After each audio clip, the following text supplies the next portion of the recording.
오늘 우리가 시작할 말씀은 마태복음 2장 1절에서 12절 말씀까지입니다. 마태복음 2장 1절에서 12절 말씀까지. 시작. 마태복음 2장 1절에서 12절 말씀입니다. 제가 봉독해 드리도록 하겠습니다. 헤로드 왕 때에 예수께서 유대 베들레헴에서 나심에 동방으로부터 박사들이 예루살렘에 이르러 말하되 유대인의 왕으로 나시니가 어디 계시냐? 우리가 동방에서 그의 별을 보고 그에게 경배하러 왔노라 하니 헤로드 왕과 온 이스라엘 듣고 소동하니라. 왕이 모든 대제사장과 백성의 서기관들을 모아 그리스도가 어디서 나겠느냐 물으니 이르되 유대 베들레헴이오니 이는 선지자로 이렇게 기록된 바 또 유대 땅 베들레헴아 너는 유대 고을 중에서 가장 작지 아니하도다. 내게 산 다스리는 자가 나와서 내 백성 이스라엘의 목자가 되리라 하셨음이니이다. 이에로시 가만히 박사들을 불러 별이 나타난 때를 자세히 묻고 베들레헴으로 보내며 이르되 가서 아기에 대하여 자세히 알아보고 찾거든 내게 구하여 나도 가서 그에게 경배하게 하라. 박사들이 왕의 말을 듣고 갈새 동방에서 보던 그 별이 문득 앞서 인도하여 가다가 아기 있는 곳 이외에 머물러 서는지라. 그들이 별을 보고 매우 크게 기뻐하더라. 집에 들어가 아기와 그의 어머니 마리아와 함께 있는 것을 보고 엎드려 아기께 경배하고 보배합을 열어 황금과 유황과 몰약을 예물로 드리니라. 그들은 꿈에 헤로데게로 돌아가지 말라 지시하신 바라. 다른 길로 고국에 돌아가니라. 아멘. 네, 할렐루야. 네, 오늘 오신 여러분들을 진심으로 환영하고 축복합니다. 우리가 계속해서 사복음서를 시대순으로 한번 쭉 살펴보고 있습니다. 오늘은 마태복음 2장 있는 본문을 가지고 같이 말씀을 나누도록 하겠습니다. 성탄절이 지났지만 이렇게 흐름상 오늘 또 이렇게 마태복음 2장 말씀을 같이 살펴볼 때 오늘 큰 은혜와 복이 있기를 바랍니다. 이런 마태복음 2장은 예수님 탄생 당시의 모습을 그리고 있는 몇 안 되는 말씀 중에 하나입니다. 이 본문에서 중심이 되는 인물들은 동방박사입니다. 헤롯 궁전에 동방에서 박사들이 찾아왔고 이들이 왕 앞에서 한 첫 마디는 유대인의 왕으로 나신 이가 어디 계시냐라는 것이었습니다. 유대인의 왕으로 나신 이가 어디 계시냐. 여러분 그러자 이 말 때문에 온 유대가 큰 소동이 일어났습니다. 여러분 한번 생각해 보십시오. 당시 이 유대 땅의 왕이 여러분 누구였습니까? 헤롯이었잖아요. 헤롯이 있는데 동방 박사들이 유대의 왕으로 나시는 게 어디 계시냐라고 하니까 온 유대에 이 이스라엘의 소동이 일어났습니다. 그래서 이 동방 박사들의 말에 온 나라가 난리가 난 것은 어쨌든 당연한 일이었죠. 헤롯도 깜짝 놀랐을 것입니다. 내가 왕인데 뭔 유대의 왕 어디서 태어났는가? 그런데 이 교활한 헤롯은 동방 박사를 이용하여 동방 박사들이 찾고 있는 이 유대인의 왕을 찾은 후에 없애버리려 했지만 하나님께서 친히 간섭하셔서 이 하나님의 간섭하심에 대해서 우리가 이미 성탄절 5일 때 말씀드렸습니다. 간섭하셔서 동방 박사들에게 헤롯에게 아기의 장소를 알리지 말라고 하심으로써 아기 예수님께서 헤롯 왕의 손에 죽게 되는 것을 막으셨습니다. 사단은 여러분 이방인 헤롯을 이용하여 여자의 후손인 바로 우리 주 예수 그리스도를 죽이려고 했지만 하나님은 같은 이방인인 동방 박사들을 사용하여 사용하여 그들을 통해 사단의 이 악한 괴계를 무력화시키셨다라는 겁니다. 사단은 이방인 헤롯을 이용하여 예수님을 죽이려고 했지만 우리 하나님은 또 이방인 동방 박사들을 사용하여 우리 주님을 보호하셨다는 겁니다. 이것이 여러분 하나님의 역사이고 이것이 바로 하나님의 능력입니다. 바라기는 오늘 우리는 하나님이 어떻게 보면 우리가 이방인이었잖아요. 이방인이 우리를 하나님이 사용하여 귀하게 사용하시는 그런 은혜가 있기를 바랍니다. 그래서 우리는 늘 이런 기도를 해야 돼요. 하나님 저를 귀한 도구로 사용하여 주옵소서. 우리 한번 고백해 볼까요? 하나님 저를 귀한 도구로 사용하여 주옵소서. 여러분 그 누구나 하나님의 도구입니다. 그러나 귀한 도구로 쓰이지 않느냐? 저는 우리 성도님들이 하나님의 귀한 도구. 그런데 오늘 특별히 오늘 우리가 말씀 속에서 살피려고 하는 것은 이 동방 박사들이 아기 예수에게 들었던 이 예물들이 갖는 의미들을 통하여 우리 주님이 과연 어떤 분이신지를 우리가 말씀을 통하여 살펴보도록 하겠습니다. 그래서 동방 박사들이 그랬던 것처럼 오직 주님께만, 오늘 설날인데 세상 사람들은 그 조상신에게 절하고 경배합니다. 그러나 우리 모든 성도들은 오직 주님께만 경배하는 저와 여러분 될 수 있기를 진심으로 바랍니다. 첫 번째, 우리가 오늘 이 마태복음 2장을 통해서 깨닫는 첫 번째 은혜가 뭐냐면 오직 주님만이 경배받으시기 위해 합당하신 분이랍니다. 우리 한번 같이 한번 찬양해 보도록 하겠습니다. 오직 주님만이 경배받기에 합당하신 분이십니다. 여러분, 영생은 어떻게 주어지냐면 하나님을 아는 데서 주어집니다. 그래서 우리가 매 시간에 사도공부를 통하여서 우리 주님이 어떤 분이신지를 고백합니다. 고백할 때 하나님께서 그 고백을 들으시고 우리에게 복 주실 줄로 믿습니다. 여러분, 우리 이 동방 박사들의 사건을 통하여 첫 번째 깨닫는 것은 오직 주님만이 경배받기에 합당한 분이시라는 겁니다. 그럼 1절에 3절 말씀 보십시오.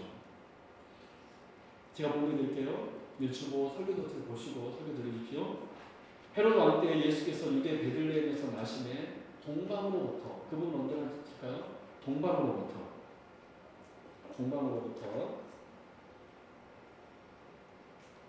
박사들이 예루살렘에 이르러 말하되 유대인의 왕으로 나시니가 어디 계시냐? 우리가 동방에서, 또 동방이라는 단어가 나오나요? 그분은 언제 나실까요? 동방에서. 그의 별을 보고 그에게 경배하러 오더라 하니 헤롯 왕과 온 예루살렘이 듣고 소동한지라. 여러분, 마태복음이 동방 박사들에 대하여 준 정보가 하나 있는데 이들이 동방으로부터 왔다라고 하십니다. 동방으로부터 왔다. 동쪽에서 온 박사들이라는 거예요. 그래서 이들에 대해서 마태복음은 다른 명칭이 아닌 동방에서 온 박사들이라고 하였습니다. 그렇다면 왜 마태복음은 이들을 동방에서 온 박사들이라고 말하면서 이 동방이라는 단어를 강조하고 있을까요? 그럼 성경에서 이 세 구절 안에 한 번도 아니라 두 번 반복됐다라는 것은 큰 의미가 있다는 겁니다. 하나님께서는 이 박사들이 동방에서 왔다라는 것을 강조하고 있는 것입니다. 단순히 동쪽에서 온 사람들이기 때문에 동방 박사들이라고 성경이 지금 기록하고 있는 것일까요? 여러분 다 같이 창세기 3장 24절 말씀 보도록 하겠습니다. 이 동방의 의미가 무엇인가 한번 볼까요? 창세기 3장 24절 같이 읽겠습니다. 시작. 이같이 하나님이 그 사람을 쫓아내시고 에덴 동산 동쪽에 그룹들과 두 도는 불칼을 두어 생명나무의 길을 지키게 하십니다. 여러분 이제 눈에 띄는 단어가 이제 있죠. 그렇죠. 에덴 동산 동쪽. 이 동쪽이라는 단어가 이제 눈에 들어올 것입니다. 여러분 아담과 하와가 범죄하여 에덴 동산에서 쫓겨났는데 그들은 어느 방향으로 갔냐면 에덴 동산의 반대쪽인 즉 에덴의 동쪽으로 내어 쫓깁니다. 에덴의 동쪽. 그렇습니다. 범죄한 아담이 나아간 방향이 어디였냐면 동쪽이었습니다. 동쪽. 또 뭘까요? 창세기 4장 16절. 같이 읽습니다. 시작. 가인이 여호와 앞을 떠나서 에덴 동쪽 롯 땅에 거주하더니. 여러분 또 이제 우리가 주목할 수 있는 단어가 또 있죠. 그게 뭐죠? 에덴 동쪽. 가인도 마찬가지였습니다. 아벨을 죽이고 동생 아벨을 죽이고 도망갔던 지역이 어디였냐면 에덴 지역 동쪽에 있는 롯 땅으로 갔습니다. 즉 가인은 더 아담보다 더 동쪽으로 왔다라고 합니다. 더 동쪽으로. 우리 창세기 11장 2절 3절 말씀 볼까요? 시작. 이에 그들이 동방으로 옮기다가 시므알 평지를 만나 거기 거류하며 서로 말하되 자 벽돌을 만들어 견고히 굽자 하고. 여러분 또 이 말씀에서 어떤 말씀이 여러분 눈에 들어옵니까? 동방으로 옵니다. 그렇죠. 동방으로 옵니다. 여러분 하나님에 대한 반역을 상징하는 바벨탑도 바로 동방에 있는 시날 땅에 세워졌습니다. 이제 여러분들은 점점 성경에서 동쪽이 의미하는 바가 무엇인지를 깨달았을 것입니다. 눈치챘을 거예요. 성경에서 의미하는 동쪽은 무엇인가? 여러분 이사야 2장 6절 말씀 볼까요? 더 명확해집니다. 시작. 주께서 주의 백성 야곱 족속을 버리셨으면 그들에게 동방 풍속이 가득하며 그들이 블레셋 사람들 같이 점을 치며 이방인과 더불어 손을 잡아 언약하였습니다. 여러분 이 말씀에도 우리가 눈에 들어온 단어가 하나 있죠. 그게 무엇이죠? 동방 풍속. 여러분 이사야 말씀에서 보면 이 이스라엘의 타락한 모습을 말하면서 이스라엘이 이방 풍속인 동방 풍속이 가득하다고 성경 기록하고 있습니다. 하나님을 믿는 사람들의 풍속이 이방인의 풍속인 동방 풍속으로 가득히 되어버렸어요. 여러분 이 시대에 여러분 이 나라를 보십시오. 여러분 온 나라에 제사를 지내고 귀신에게 절을 하는 이방 풍속으로 동방의 풍속으로 가득해져 있습니다. 이게 바로 동방의 의미예요.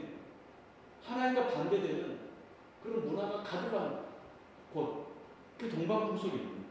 지금 이 이사야 시대 이스라엘은 이 동방 풍속으로 가득했습니다. 여러분 에스겔 25장 8절 말씀 볼까요? 같이 읽습니다. 시작. 그러므로 내가 너를 동방 사람에게 기업으로 넘겨주리니 그들이 내 가운데 진을 치며 내 가운데 그 거처를 베푸며 내 열매를 먹으며 내 젖을 마실지라. 여기에서도 동방 사람이 나오죠. 동방 사람으로 한마디로 어떤 사람입니까? 이방. 이 동방 사람에게 이스라엘 지금 남유다를 넘겨줬다 그러는데 이 동방은 이제 결국 이방인을 가리킨다는 우리가 최종적으로 알 수가 있어요. 사랑하는 여러분, 우리가 지금까지 살펴본 말씀들을 통하여서 알게 되는 동방의 의미는 무엇입니까? 단순히 방향으로서의 의미가 아닙니다. 동쪽에 사는 사람들 이 정도의 의미가 아니라 성경에서 동방은 하나님을 반역한 사람들을 가리키는 것을 가리킨다는 것을 우리가 지금까지 창세기부터 에스겔 말씀을 통하여서 알 수가 있는 거예요. 하나님을 반역한 사람들은 계속해서 하나님과 반대쪽인 동쪽으로 나아갔습니다. 이런 의미에서 볼 때 오늘 본문의 동방 박사들은 어떤 사람들입니까? 하나님을 반역한 동쪽의 사람들, 즉 이방인을 대표한 대표자들이 동방 박사들이에요. 그런데 참으로 놀랍게도 이방인의 대표자인 동방 박사들이 하나님을 반역했던 이 동방의 사람들이 지금 누구 앞에 엎드려 경배를 드리고 있습니까? 오늘 보면 11절 같이 읽고 있습니다. 시작. 집에 들어가 아기와 그의 어머니 마리아가 함께 있는 것을 보고 엎드려 아기께 경배하고 보배함을 열어 황금과 유황과 몰약을 예물로 드립니다. 할렐루야. 여러분 우리가 지금까지 읽어본 구약의 말씀을 우리가 지금까지 살펴보면 이 11절 말씀이 읽을 때 놀랍게 여길 수 있어야 돼요. 왜냐하면 있을 수 없는 일이 일어난 거거든요. 그렇지 않나요? 우리가 지금까지 살펴본 이 동방의 사람들은 어떤 사람들이었냐면 하나님을 반대한 사람들이었습니다. 범죄한 사람들이었습니다. 범죄한 사람들이 갔던 곳이 하나님과 반대쪽인 동쪽으로 나아갔던 거예요. 그런데 오늘 우리가 읽은 마태복음 2장 11절에서는 놀라운 역사가 일어나는 것입니다. 그래서 우리가 이 11절 말씀 볼 때 할렐루야. 어떻게 이 동방의 사람들이 아기 예수께 와서 엎드려 절하고 있는가? 그래서 우리가 이 11절 말씀 볼 때 이렇게 외쳐야 돼요. 은혜로다. 한번 외쳐볼까요? 은혜로다.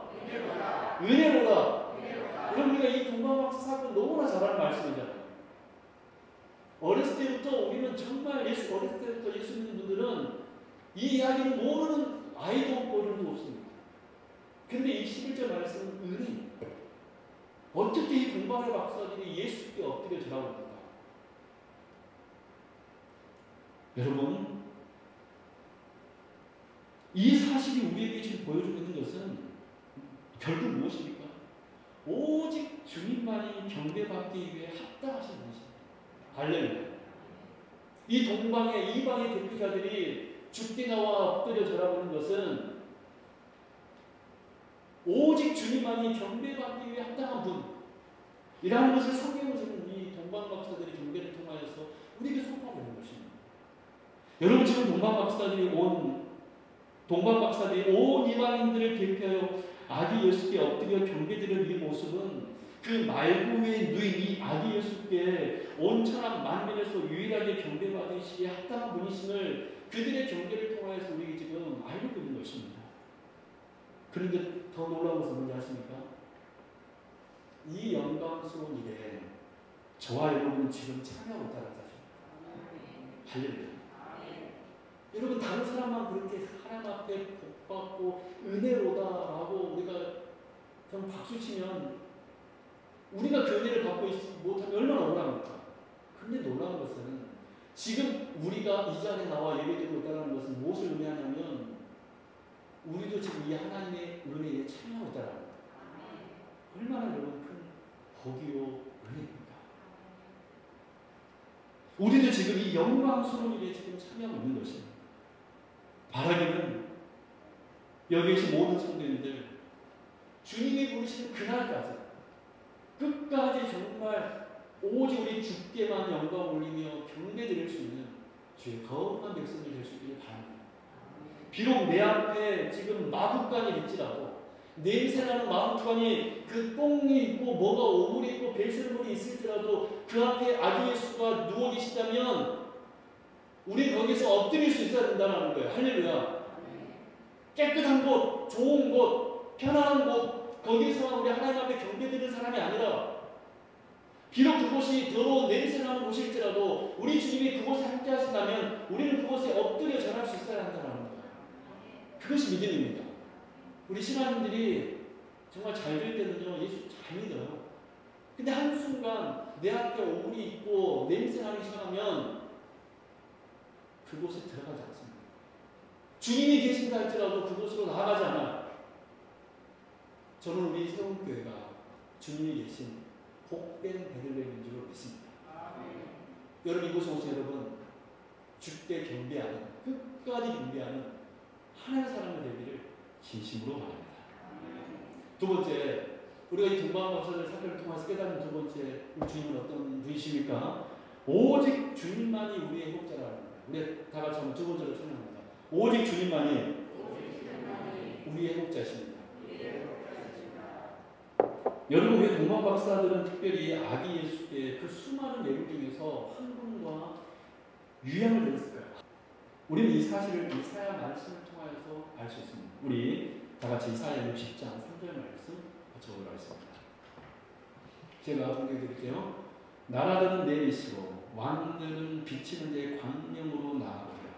여러분 이 이사야 말씀은 어떤 말씀이냐면 그 언젠가 열방의 나라들이 빛으로 광명으로 주님께로 나아가게 오게 될 거라는 것을 예언하면서 했던 말씀이 이사야 60장 3절입니다. 주님이 빛이신데 일어나라. 그 열방의 영광의 나라들이 바로 우리들이죠. 그 언젠가 주께 나와 경배하게 될 것이다 라는 것을 예언하면서 이 60장 3절 말씀을 외쳤습니다. 그렇다면 이렇게 열방의 나라들이 빛으로 광명으로 즉 하나님의 나라로 가게 되는데 이들이 무엇을 가지고 나오고 있습니까? 우리 다 같이 이사야 60장 6절 말씀 같이 합독합니다. 시작. 허다한 낙타 미디안과 에라의 어린 낙타가 네 가운데 가져갈 것이며 스바 사람들은 다 금과 유향을 가지고 와서 여호와의 찬송을 전파할 것입니다. 여러분 이제 눈에 띄는 단어가 있죠? 이게 뭐죠? 금과 유향을 가지고 와서 여호와의 찬송을 전파할 것입니다. 그렇습니다. 여러분 이 황금과 유향은 어떤 예물이냐면 이방인들이 하나님의 백성이 되어서 주께 나와 드리는 예물이 뭐예요? 황금과 유향입니다. 동방박사는 그냥 아무렇게나 그냥 가져온 게 아니에요.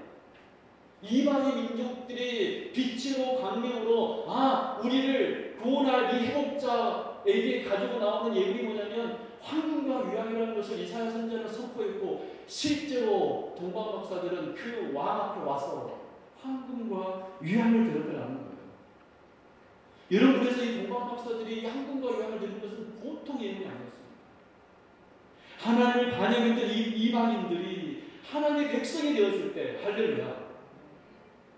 하나님을 반영했던 이방인들이 하나님의 백성이 되었을 때 하나님을 향하여서 가지고 나오는 예물이 뭐냐면 황금과 유향이라는 거예요. 그러므로 이 동방 박사들이 우리 주님께 황금과 유향을 드렸다는 것은 이 아기 예수가 누구시라는 것입니까? 우리의 왕이며 우리의 해법자라는 거예요. 할렐루야. 동방 박사는 그 아기 예수를 보고 그 사실을 알았기 때문에 황금과 유향을 그 주님께 드렸던 거예요. 바로 이 아기 예수가 나를 회복하신 분이시구나. 이 아기 예수가 우리를 구원할 메시아이시구나. 이 사실을 알고 그들은 그 먼 길을 황금과 유향을 가지고 나온 것입니다. 사랑하는 여러분, 그래서 이 마태복음 2장은 이사야 60장의 예언이 그대로 성취된 사건이며 우리 아기 예수가 좋아하는 우리 회복자임을 선포한 사건이십니다. 여러분, 우리 주님은 어떤 분이십니까? 저와 여러분을 회복시킬 우리의 유일한 구원자이신 줄로 믿습니다. 오직 주님만이 빛이시며 오직 주님만이 구원자이시며 오직 주님만이 회복자이십니다. 여러분, 저는 여기 계신 여러분들도 우리 주님이 회복자임을 알고 황금과 유향을 우리 주님께 드릴 수 있기를 바랍니다. 주님이 내 인생의 회복하심을 알고 주님이 우리 가정의 회복자이심을 알고 믿고 고백하는 거예요. 우리 다시 한번 고백하겠습니다. 주님이 나의 회복자이십니다. 주님이 나의 가정의 회복자이십니다. 이 고백하는 행위가 주께 황금과 유향을 드리는 것입니다. 우리 성도 여러분, 우리가 주께 황금과 유향을 드릴 때 회복의 역사가 일어날 줄로 믿습니다. 회복의 역사가 일어날 줄로 믿습니다. 우리 마지막으로 세 번째, 오직 주님만이 우리의 대속자이십니다. 우리 한번 고백해볼까요? 오직 주님만이 우리의 대속자이십니다. 그리고 오늘 설교를 들으면서 한 가지 궁금증이 생겼을 것입니다. 왜냐하면 이사야 60장에는 하나님의 백성된 이방인들이 하나님께 나와 드리는 예물이 황금과 유향분이라고 했습니다. 근데 동방 목사들은 몰약도 드렸거든요. 여러분, 왜 동방 목사들은 황금과 유향만이 아니라 몰약도 드렸을까요? 이것은 이렇게 생각하시면 돼요. 여러분, 구약의 안식일이 신약에 와서는 무엇으로 바뀌었습니까? 주님의 날로 바뀌었습니다. 더 안식일이 더 강화됩니다. 구약의 안식일은 우리 주님이 우리를 창조했음을 감사하면서 고백하면서 드렸던 그 날이 안식일이라면, 신약의 주일은 주님이 우리를 위해서 십자가에 죽으시고 3일 만에 부활하신 분이십니다 라고 이 부활의 주님을 찬양하면서 드리는 날이 바로 주일입니다. 오늘 주일이 바로 그 날입니다. 그래서 안식일이 주일로 여러분 그 진전이 이루어진 것처럼 동방 박사들이 황금과 유향뿐만이 아니라 몰약을 드린 것은 신학적으로 말하면 신약이 구약의 내용을 이루면서도 여기에 신약의 진전이 있는 것입니다. 여러분, 몰약은 어떤 향유였습니까? 아주 비싸고 귀한 향유였습니다. 그렇다면 이 향유 몰약이 성경에 어떤 용도로 사용되어 있나요? 여러분, 성경에 이 몰약이 딱 두 군데밖에 안 나옵니다. 오늘 본문 마태복음 2장 본문과 요한복음 19장이 나옵니다. 우리 요한복음 19장 39절 말씀 같이 합독하도록 하겠습니다. 같이 읽을까요? 시작. 일찍이 예수께 밤에 찾아왔던 니고데모도 몰약과 침향 섞은 것을 100리터라쯤 가지고 오지라. 그렇습니다. 여러분, 이제 또 어떤 단어가 눈에 띄죠? 몰약.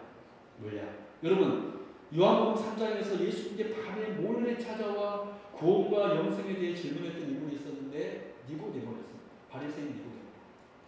그런데 이 니고데모라는 사람이 예수님께서 십자가에 돌아가시자 그 예수님의 시신에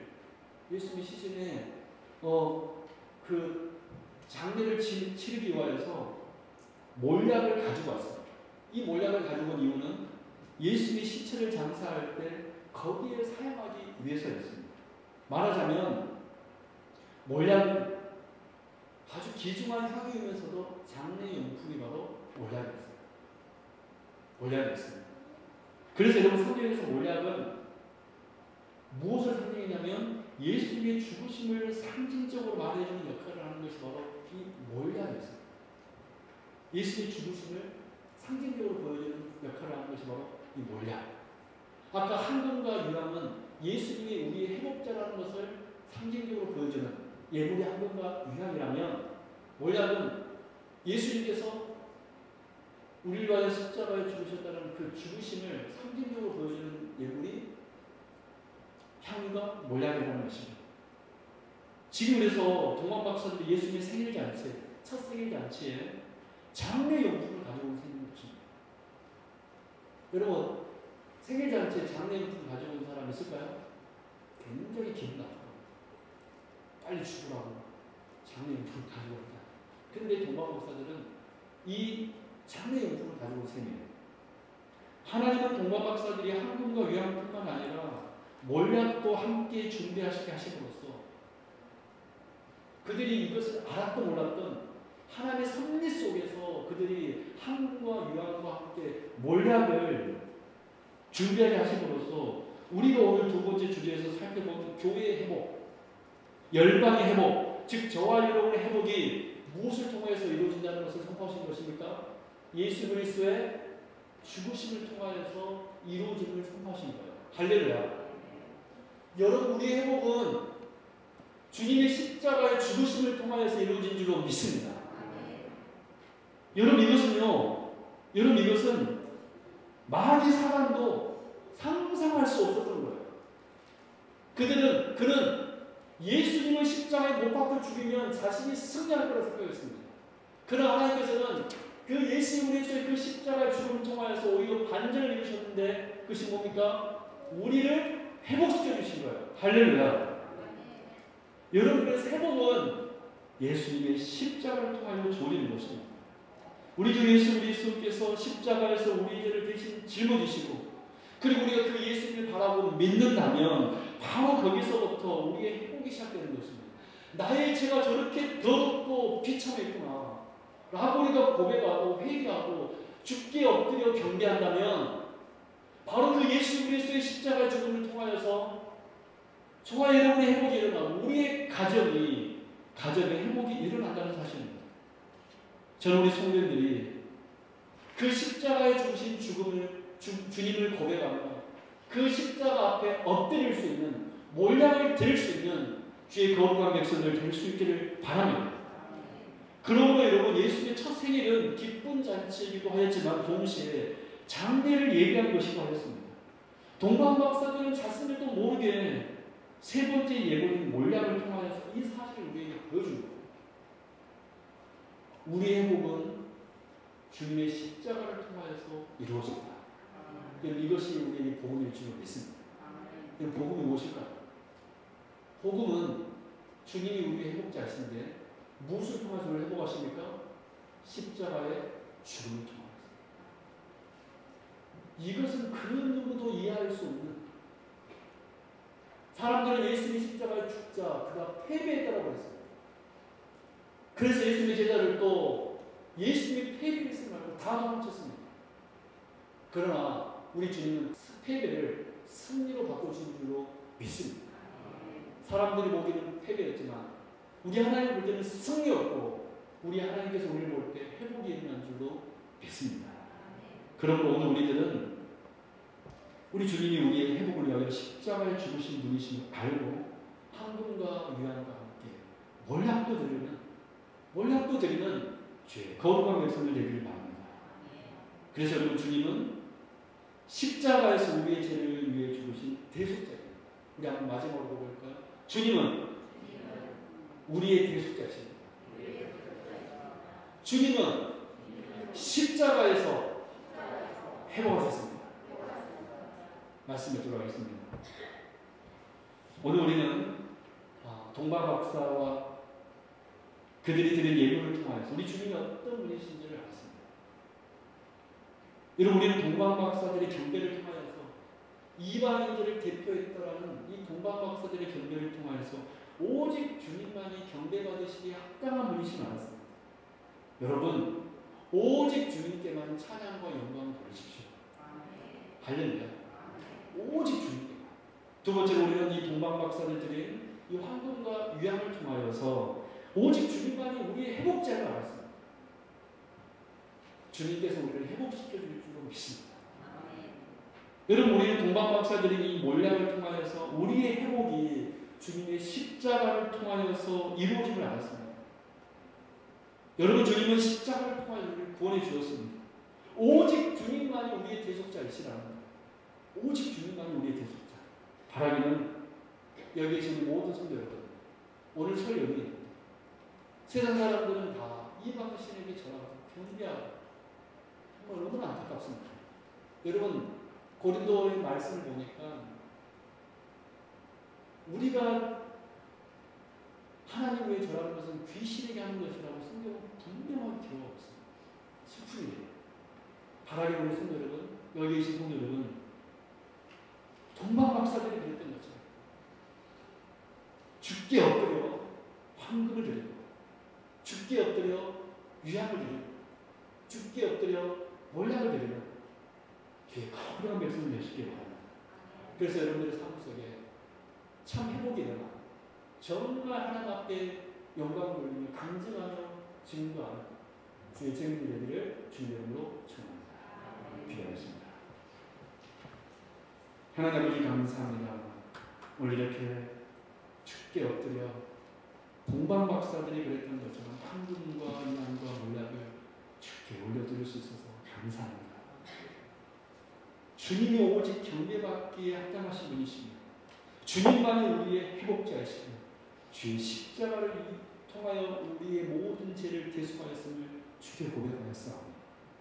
주께 황금과 위안과 몰락을 드릴 이곳에 있는 주의 백성들의 경배를 받으시고 온전히 우리는 끝까지 주께만 영광을 올려드리는 저희들이 되게 하여 주옵소서. 모든 것을 주님께 답드리며 거룩하신 우리 주 예수 그리스도 이름으로 간절히 기도드렸나이다. 아멘.